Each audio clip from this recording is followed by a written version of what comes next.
Greetings class, coming to page number 252 बेटा। इस पे जो एक टॉपिक दिया हुआ है बेटा आपका, ये है वेरिएंस का topic. As we have done standard deviation, next topic जो बेटा आपको करना है दैट इज वेरिएंस। अब वेरिएंस क्या है, इसमें कुछ आपको अलग से कैलकुलेट करना या कंप्यूटेशन करना नहीं सीखना है। It is just standard deviation का स्क्वायर। बेटा जो आपने लास्ट क्लास में स्टैंडर्ड डेविएशन निकालना सीखा था, जो स्टैंडर्ड डेविएशन का आंसर आता है, जैसे फॉर एग्जांपल ये ऊपर वाले क्वेश्चन में ही आपको दिख रहा है, ये हमने स्टैंडर्ड डेविएशन निकाला हुआ है। It came out to 12.14। ठीक है, 12.14 का अगर मैं स्क्वायर कर दूंगी तो मेरा वेरिएंस निकल जाएगा। तो वेरिएंस इज इक्वल टू क्या होता है, स्टैंडर्ड डेविएशन का स्क्वायर, यानी कि जो ये आपका स्टैंडर्ड डेविएशन का साइन होता है, इसका अगर हम स्क्वायर कर देते हैं, दिस इज कॉल्ड वेरिएंस। तो अगर बाय चांस एग्जाम में किसी भी क्वेश्चन में आपको वेरिएंस निकालने के लिए बोला जाए तो आपको कुछ नहीं करना है उसमें, जैसे आपने स्टैंडर्ड डेविएशन का क्वेश्चन किया है बिल्कुल नॉर्मल तरीके से वैसे आप क्वेश्चन करेंगे और लास्ट में उसका स्क्वायर निकाल देंगे। इसका मतलब 12.14 का अगर हम स्क्वायर निकालेंगे तो वो वेरिएंस निकल जाएगा हमारा। वेरिएंस भी वही सेम है, ये भी हमारा एक मेथड ऑफ मेजरिंग डिस्पर्जन है। इसमें ऐसा कुछ नहीं है क्योंकि स्टैंडर्ड डेविएशन के ऊपर ही बेस्ड है, तो इसीलिए इसमें हमें अलग से कोई फॉर्मूला वगैरह सब लर्न नहीं करना है एक्सेप्ट दिस। यही फॉर्मूला है, स्टैंडर्ड डेविएशन का स्क्वायर करेंगे तो आपका वेरिएंस निकल जाएगा। Coming to next method of dispersion, this is coefficient of variation. Coefficient of variation क्या है बेटा, it is also the same as standard deviation। जैसे आपके standard deviation वेरिएबिलिटी कैलकुलेट करता था, फ्लक्चुएशंस कैलकुलेट करता था कि दो सीरीज में या दो सीरीज दी हुई है तो कौन सी सीरीज आपकी ज्यादा वेरिएबल है ये चेक करने के लिए, तो उसी वेरिएबिलिटी को जब भी हम परसेंटेजेस के फॉर्म में चेक करते हैं ना बेटा, this is called coefficient of variation. कैसे, आपने इसमें अलग से फॉर्मूला क्या है, सिंपल एक छोटा सा फॉर्मूला है जिसमें आप हर चीज कैलकुलेट करना सीख चुके हैं, बट एक सिंपल सा फॉर्मूला आपको लर्न करना है। जैसे कि कोफिशिएंट ऑफ वेरिएशन का फॉर्मूला क्या है, इसको हम CV के नाम से डिनोट करते हैं। CV is equal to standard deviation upon mean. क्या फॉर्मूला है बेटा, standard deviation upon mean multiplied by 100। Obviously if we are multiplying with 100, इसका मतलब क्या है कि we are finding in the form of percentages only. तो इसमें साफ साफ लिखा है, देखिए बेटा बुक में, it was developed by Karl Pearson and it is widely used in computing the variability of 2 और मोर सीरीज। यानी कि जब 2 और मोर सीरीज आपको दे रखी होंगी, उनकी वेरिएबिलिटी चेक करने के लिए कि कौन सी सीरीज ज्यादा वेरिएबल है, कौन सी सीरीज कम वेरिएबल है, वो वेरिएबिलिटी चेक करने के लिए हम बेसिकली क्या यूज करते हैं, कोफिशिएंट ऑफ वेरिएशन। और कोफिशिएंट ऑफ वेरिएशन का फॉर्मूला क्या है हमारा, स्टैंडर्ड डेविएशन। यानी नॉर्मल तरीके से जैसे आप स्टैंडर्ड डेविएशन निकालते थे वैसे ही निकालेंगे। स्टैंडर्ड डेविएशन निकालेंगे पहले, फिर मीन निकालेंगे और उसको मल्टीप्लाइड बाय 100 कर देंगे, तो आपका कोफिशिएंट ऑफ वेरिएशन आ जाएगा। फॉर एग्जांपल एक आपका मैं एग्जांपल नंबर 34 पर आ रही हूँ बेटा, यहीं से एक बार हम देखेंगे। देखिए बेटा इसमें क्या है आपका example, from the prices of share x and y given below. दो शेयर के प्राइजेस दे रखे हैं x and y, state which share is more stable in value. आपको बताना है कि कौन सा शेयर जो है ज्यादा स्टेबल है वैल्यू में। स्टेबल मतलब जिसमें फ्लक्चुएशंस कम है, जिसमें वेरिएबिलिटी कम है। तो आपको वेरिएबिलिटी चेक करनी है, ऑब्वियसली हम चैप्टर यही पढ़ रहे हैं जिसके अंदर हम वेरिएबिलिटी चेक करते हैं। तो ये आपका जो मोर स्टेबिलिटी किस में है वो चेक करनी है आपने, ठीक है।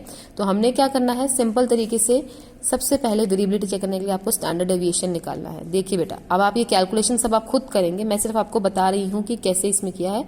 एक्स बार निकाला इसमें, सबसे पहले मीन आप नॉर्मल मेथड से निकाल लीजिए, चाहे आप डायरेक्ट मेथड से निकालिए चाहे अज्यूम इन मेथड से निकालिए, वो आपकी मर्जी है बेटा, ठीक है। इसमें इन्होंने डायरेक्ट मेथड से निकाला है, सिग्मा एक्स का टोटल किया 448/10 कर दिया, 44.8 आपका एक्स बार आ गया। और ऐसे ही वाई सीरीज थी, वाई सीरीज का पहले एक्स का इन्होंने पूरा यहाँ पर कर लिया है, वाई का पूरा यहाँ पर कर लिया है, ठीक है। तो वाई सीरीज का देखो इन्होंने क्या किया है, y is equal to sigma y upon n किया, ये वाई है आपका, वाई का टोटल किया आपने, ऊपर से हमने स्टेटमेंट एक्स की वाली सीरीज थी आपकी, ये आपने यहाँ लिखी, वाई की ये सीरीज थी आपने यहाँ लिखी। 945/10 आइटम्स थे, 94.5 इसका एक्स बार आ गया है, ओके। उसके बाद आपने स्टैंडर्ड डेविएशन निकाला है, दोनों का स्टैंडर्ड डेविएशन निकाला हुआ है। देखो एक्स का अलग निकाला, वाई का अलग निकाला, शॉर्टकट मेथड से निकाला हुआ है। आपकी मर्जी है आप स्टेप डेविएशन मेथड यूज करें या शॉर्टकट मेथड यूज करें, इट्स अप टू यू। दोनों ही मेथड आइडियल मेथड माने गए हैं। डायरेक्ट मेथड यूज ना करें स्टैंडर्ड डेविएशन के लिए, तो मैंने आपको पहले ही बताया था, क्योंकि आपका मीन अगर पॉइंट्स में है तो उससे आपका स्टैंडर्ड डेविएशन जो है वो बहुत ज्यादा उसका स्क्वायर करना पॉइंट्स में आता जाएगा, तो कैलकुलेशन बहुत टीडियस हो जाएंगी। तो उसको अवॉइड करने के लिए what we use to do, we use to use या तो शॉर्टकट मेथड या फिर आपका step deviation method, okay class. तो बेटा देखिए यहाँ पे स्टैंडर्ड डेविएशन ऑफ एक्स निकल गया, यहाँ पे स्टैंडर्ड डेविएशन ऑफ वाई निकल गया, ठीक है। अभी दोनों हमारे निकल गए हैं। मेरा स्टैंडर्ड डेविएशन ऑफ एक्स निकला 3.25 और मेरा स्टैंडर्ड डेविएशन ऑफ y निकला 2.87। अगर इसी क्वेश्चन में ये कहा जाता कि कैलकुलेट द वेरिएंस ऑल्सो, तो मैं क्या करती, 3.25 का स्क्वायर कर लेती, 2.87 का स्क्वायर कर लेती, तो दोनों के मेरे पास वेरिएंस आ जाते। बट इस क्वेश्चन में आपसे क्या पूछा गया है, आपने बताना है कि कौन सा शेयर मोर स्टेबल है वैल्यू में। तो जब भी एग्जाम में इस टाइप का क्वेश्चन आ जाए कि आपको ये बताना है कि दोनों में से कौन सी चीज ज्यादा स्टेबल है या कौन सी चीज में ज्यादा वेरिएबिलिटी है। देखो, अगर तो सिंपल डायरेक्ट ऐसे ही कहा जा रहा है आपको कि कैलकुलेट स्टैंडर्ड डेविएशन, तो आप नॉर्मल तरीके से स्टैंडर्ड डेविएशन निकालो। बट अगर आपसे ये पूछा जा रहा है, दो सीरीज हैं कि दोनों में से कौन सी सीरीज ज्यादा वेरिएबल है, कौन सी सीरीज में ज्यादा स्कैटरनेस है या कौन सी सीरीज ज्यादा स्टेबल है, इस तरीके से क्वेश्चन पूछा जाए तो आपको क्या कैलकुलेट करना है, कोएफिशिएंट ऑफ वेरिएशन कैलकुलेट करना है, क्योंकि उसमें आप क्या करते हैं, परसेंटेज की फॉर्म में बताते हैं। स्टैंडर्ड डेविएशन तो उसके लिए बेसिकली वैसे ही आपको कैलकुलेट करना पड़ेगा। तो ध्यान रखना है बेटा, जब भी एग्जाम में स्टेटमेंट की फॉर्म में क्वेश्चन आएगा, उसमें डायरेक्ट आपको दे नहीं रखा होगा कि कोएफिशिएंट ऑफ वेरिएशन करो, हो सकता है दे रखा हो, बट हो सकता है अगर नहीं दे रखा होगा तो क्वेश्चन इस फॉर्म में दिया हुआ होगा आपको कि स्टेबिलिटी किस में ज्यादा है, फाइंड आउट कि कौन से शेयर में ज्यादा स्टेबिलिटी, जैसे इस क्वेश्चन में गिवन है आपको। ठीक है, तो इस क्वेश्चन के अंदर 3.25, 2.87 आपका स्टैंडर्ड डेविएशन आ गया था। अब आपने क्या किया, कोएफिशिएंट ऑफ वेरिएशन निकाला है।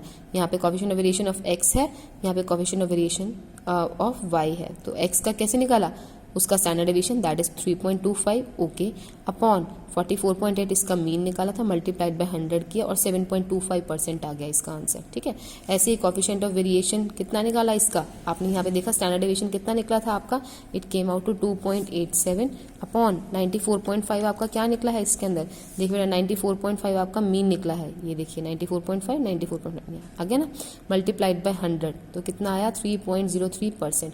तो दोनों चीजें आपकी परसेंटेज में निकली है।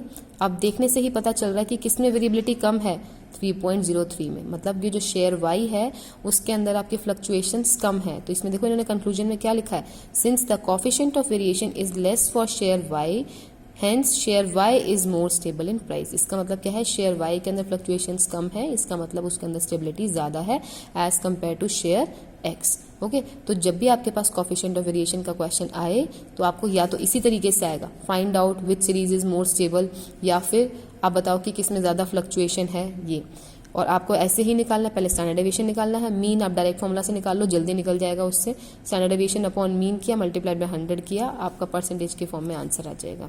ठीक है, जैसे एक और क्वेश्चन बेटा आपकी बुक में ही गिवन है, नेक्स्ट क्वेश्चन देख रहे हैं क्या दिया हुआ है, the scores of 2 batsman A and B in 10 innings during the certain match are।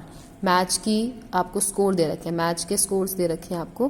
ठीक है, देखिए एक बार, A दे रखा है, B दे रखा है। Okay, find out who is a better scorer and who is more consistent batsman. Consistent मतलब stable. आप बताओ कि दोनों में से कौन सा बेटर स्कोरर है और किसकी बैटिंग में सबसे ज्यादा कंसिस्टेंसी मतलब स्टेबिलिटी। जैसे पिछले क्वेश्चन था, पिछला क्वेश्चन में शेयर आपको दे रखा था कि कौन से शेयर के प्राइस में स्टेबिलिटी ज्यादा है, इसमें बैट्समैन के स्कोर में बताना है कि आपकी किसमें स्टेबिलिटी ज्यादा है। तो आप दोनों के ऑब्वियसली जैसे आप कोएफिशिएंट ऑफ वेरिएशन निकालते हैं, इस टाइप के क्वेश्चंस जो होते हैं ना, जब भी आपको कंपेयर करना होता है दो सीरीज में, किसमें ज्यादा स्टेबिलिटी है किसमें कम स्टेबिलिटी है। ठीक है, जैसे अगले क्वेश्चन में देखिए एग्जांपल 36 में फुटबॉल के मैचेस के स्कोर दे रखे हैं, इसमें पूछा गया है कौन सा ज्यादा कंसिस्टेंट, लिखा है ना लास्ट में कंसीडर्ड मोर कंसिस्टेंट। तो ये ऐसे टाइप के क्वेश्चन में आपको कोएफिशिएंट ऑफ वेरिएशन निकालना है। कैसे निकालते हैं, x बार निकाल लो, y बार निकाल लो, स्टैंडर्ड डेविएशन ऑफ x निकाल लो, स्टैंडर्ड डेविएशन ऑफ y निकाल लो और कोएफिशिएंट ऑफ वेरिएशन में फॉर्मूला पुट कर दो। बेटा ये आप खुद से करके ट्राई करेंगे, बिकॉज इसके अंदर मैं ऑलरेडी आपको स्टैंडर्ड डेविएशन भी बता चुकी हूँ कैसे निकालना है, हम मीन भी पढ़ चुके हैं हमें कैसे निकालना है।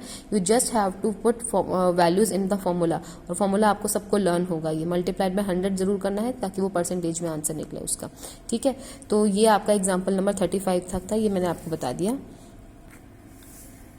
इसके अलावा बेटा अब जो लास्ट चीज जो आपको इस चैप्टर में डिस्कस करने वाली मेरी पॉइंट ऑफ व्यू से रह गई है वो ये है बेटा कि जो मेरिट्स एंड डीमेरिट्स है हर एक चीज की। फॉर एग्जाम्पल अगर इस चैप्टर में से आपके पास थ्योरी का क्वेश्चन आता है तो आपका थ्योरी का क्वेश्चन कैसे रहेगा, what do you mean by dispersion, explain the different methods of measuring dispersion.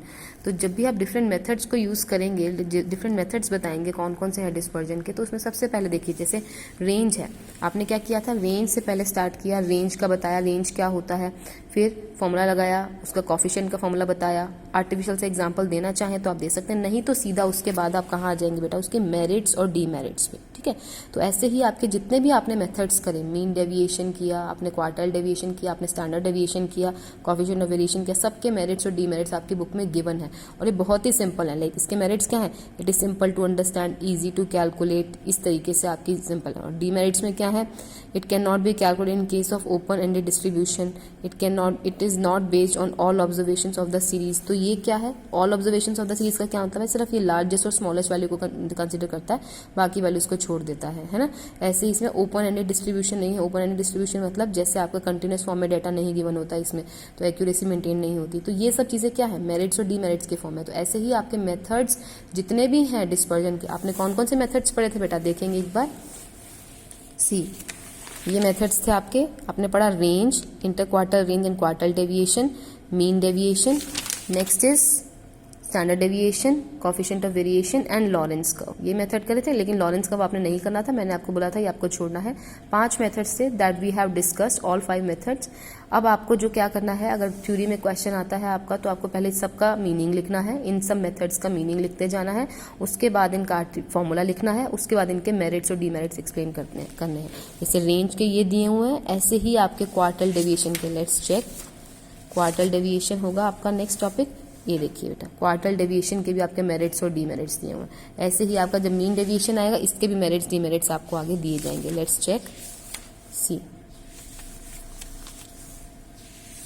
और बेटा जितने एग्जाम्पल्स मैंने इसमें डिस्कस कराए हैं आपके साथ, आपको मैंने डिस्कस किए हैं वीडियो में, यही सब एग्जाम्पल्स अगर आप कर लेते हैं तो they are more than sufficient, और आप इनको अच्छे से पढ़ लेते हैं तो आपके जो है अच्छे से न्यूमेरिकल क्वेश्चन अटेम्प्ट कर पाएंगे। तो देखिए बेटा, मीन डेविएशन की मेरिट्स और डीमेरिट्स भी आपको गिवन है ना, ये मेरिट्स है, ये आपकी डीमेरिट्स। इसी तरीके से स्टैंडर्ड डेविएशन के भी गिवन है। तो बेटा this is all from my side, this chapter is over now बेटा अब आपका जो है नेक्स्ट यूनिट स्टार्ट हो जाएगी इसके अंदर। ये चैप्टर यहीं पे ही कंप्लीट हो रहा है। कुछ भी डाउट रहता है बेटा, you can ask it on the WhatsApp group. Thank you for class today.